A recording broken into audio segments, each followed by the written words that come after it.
thanks everybody. I'm glad everybody's seeing everyone getting settled, which is great. I hope that your previous panel discussions were invigorating, enlightening, educational. I sat in on hearing about how companies are driving change. It was quite informative, lots of food for thought. And I'm really excited today to be moderating our session on advancing D&I in Asia. My name is Sophie Guerin. I am the head of diversity and inclusion for the Asia Pacific, Greater China, and Japan region at Dell. I am one of some. I'm a nominee for the D&I Champion of Change Award in Asia, and I see there's a few of my D&I peers and colleagues who have been nominated as well, so it's very exciting. And this is really, you know, I find it being part of the Diane Network has really just been invaluable for advancing the conversation around D&I, and I think for all of you here in the room can really testify to that. I'm really excited today to be able to moderate this really illustrious panel. These folks are really fantastic, and we have the finalists for the Advancing D&I in Asia Award. We want to today explore a little bit around how each of these folks have made significant and measurable progress on advancing particular diversity and issues within their organizations in Asia. Today, the panelists will be focusing on gender primarily.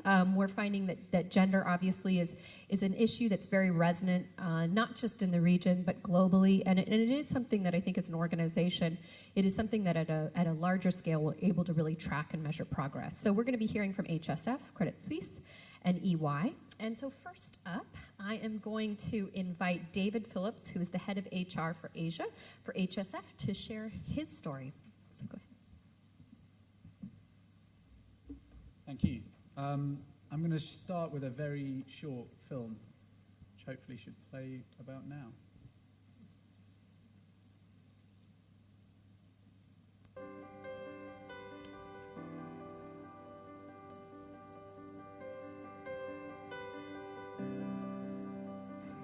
I'm Mei Tai. Saya orang Malaysia, asal China. Kadang-kadang saya berasam orang Inggris.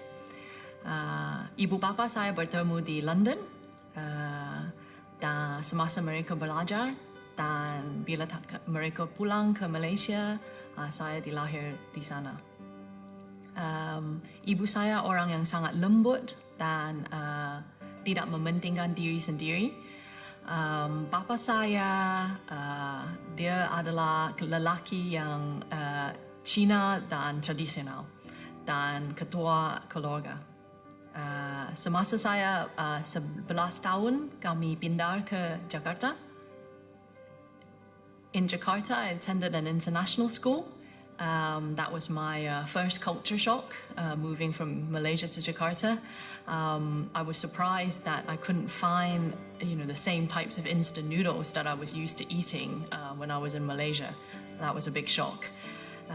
After that, I went to university in Oxford, where I learned what it meant to be middle class and to have a public school education.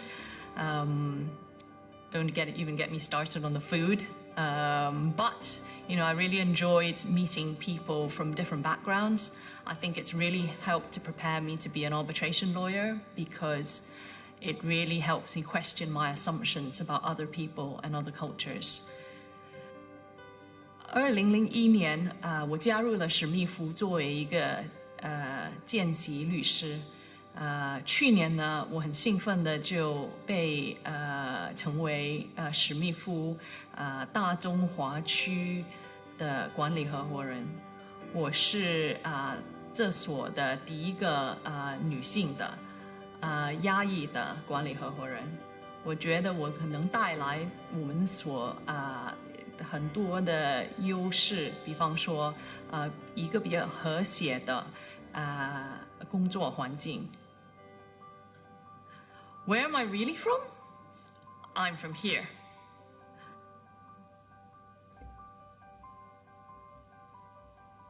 So that's actually a little film we made as part of our current commitment to multicultural inclusion in the firm in Asia. But I actually thought it was quite a good way to start, because for me it represents a lot of what we've been trying to achieve with gender. For me, that video shows what we can achieve when we listen to different perspectives, when we are prepared to challenge our assumptions, and more importantly, for what I'm going to talk about for the next few minutes, when we empower and support talented women to progress in our organisation. As a side issue, May, Ty and I actually joined the firm together as trainees in March 2001. And on our very first day, we did an induction program which involved lots of sort of lateral thinking games and challenges. And I remember thinking to myself, if everybody in this firm is as smart as May Tai, I'm in serious trouble. On a serious note, I've been asked to talk just for a few minutes about our gender, our gender journey, if you like, and our commitment on gender. And the award we've been nominated for is in recognition of achieving a 30% female partnership in Asia this year, as of 1st of May 2018. That's not an Asia-specific initiative. It was a global initiative that we started back in 2013. It was really the brainchild of Sonia Leidecker, who was until 2016 our CEO, our global CEO. The motivation for this initiative was pretty simple. In 2013, we had a 19% female partnership globally. That's pretty bad when you think that more or less around the world, in those places where we take in graduate lawyers, about 55 to 60% of those in any given year are female. So all things being equal, we should have way more women in our partnership than men, but we didn't. It was the other way around. So not only are we losing talent, we're investing all this money in recruiting these really bright people, more than half of whom are women, but we're just losing so many of them. And that was a real tragedy. But it also meant that the leadership of the firm was unrepresentative, fundamentally, of most of the people in the firm. But there was also a double whammy, if you like. There's a real kicker, because those women who did leave, they were going off to join our clients quite often. And then we would send bunches of male partners to those very same clients and try and persuade them that we share their values and they should give us their work. And you can just kind of see how we were sort of drifting apart in diversity terms. So what did we do? Well, our approach is pretty simple. We looked at the data. We said, well, look, why are women leaving? When are they leaving? And we found that really women weren't even getting to those senior associate ranks. They were dropping out sooner. We would talk to partners and they would say, of course we will promote talented women. If only we had some in the talent pool. There just aren't any to promote. We would promote if we could, but we can't. So we decided that the way to go was an aspirational target. We didn't want quotas.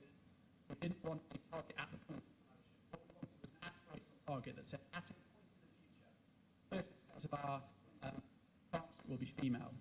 That number comes from some really well-known research which says that 30% is the tipping point. So if you can have, so I've just realised this microphone might not have been on.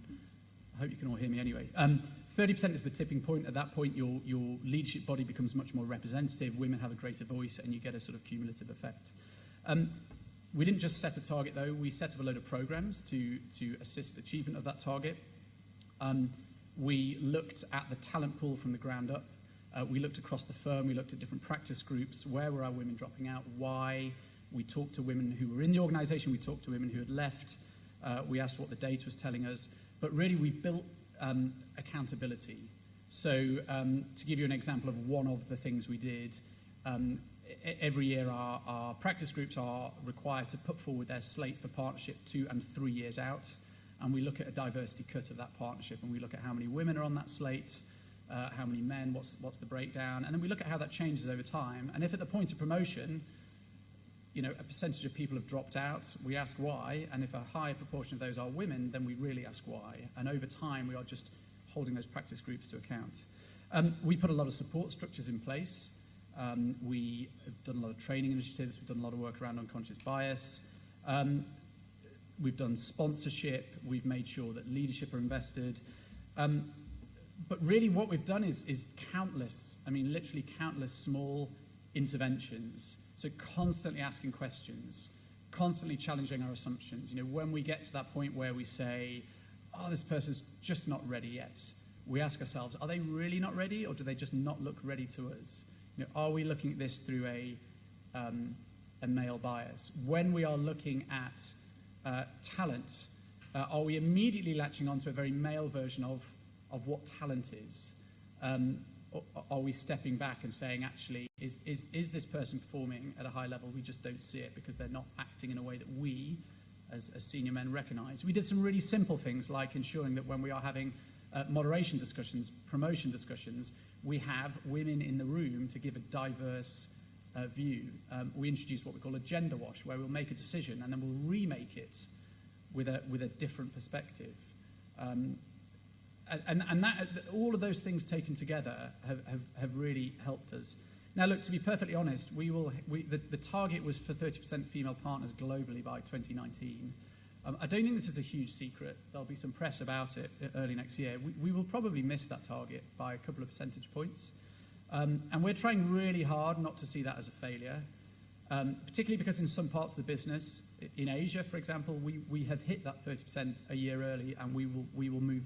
We will go beyond, and we don't want an almost success to really be painted as a failure. But we're not where we want to be.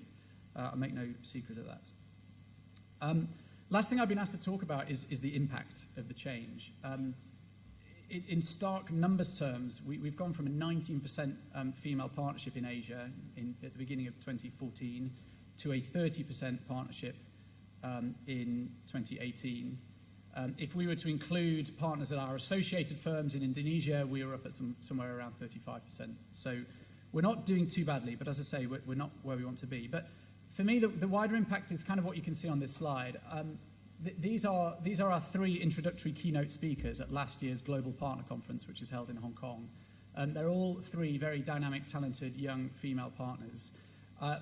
We have that conference every 2 years, and for goodness knows how many, certainly more than I've been at the firm, that stage would have been 1 or more white men talking about the firm, representative of the partnership. It's just starting to feel like a different place. I think there's also a fundamental shift in how we are thinking about this issue and how we are talking about this issue. And I'll end just with a quick little anecdote to illustrate this.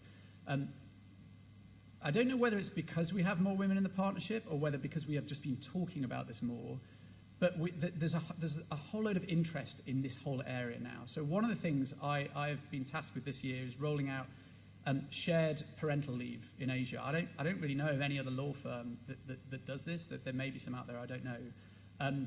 So this is the idea that you don't just have women taking, whatever it might be, 18 weeks paid parental leave, and men get to make do with 5 or 10. We want men and women to be able to share this equally. We want it gender agnostic. We want it sexuality agnostic. This is not about your identity, right? This is about the needs of a child. So I was talking about this with a male partner the other day, and he was saying, "Oh, this is really exciting. Tell me more. How's this going to work?" And I said, "Well, the idea is really simple. You have a certain amount of leave, and you nominate a primary and secondary carer. So if we had a male associate whose wife or partner was expecting a baby, and he could take 18 weeks leave if that's what we wanted, and his partner or wife could get back into the workplace." And the partner said, "But hang on a minute, what if she works for another law firm? That's not helping us." And there was this sort of awkward moment, and before I could kind of answer that, he said, "But hang on a minute, we're doing a greater social good." I've never, ever heard a partner, I've been in this firm nearly 20 years, I've never heard a partner say anything like that. I was literally falling off my chair. And for me, that just symbolized where we are going. We're kind of opening people's eyes, and we're shifting perceptions, and we are thinking about things in a different way.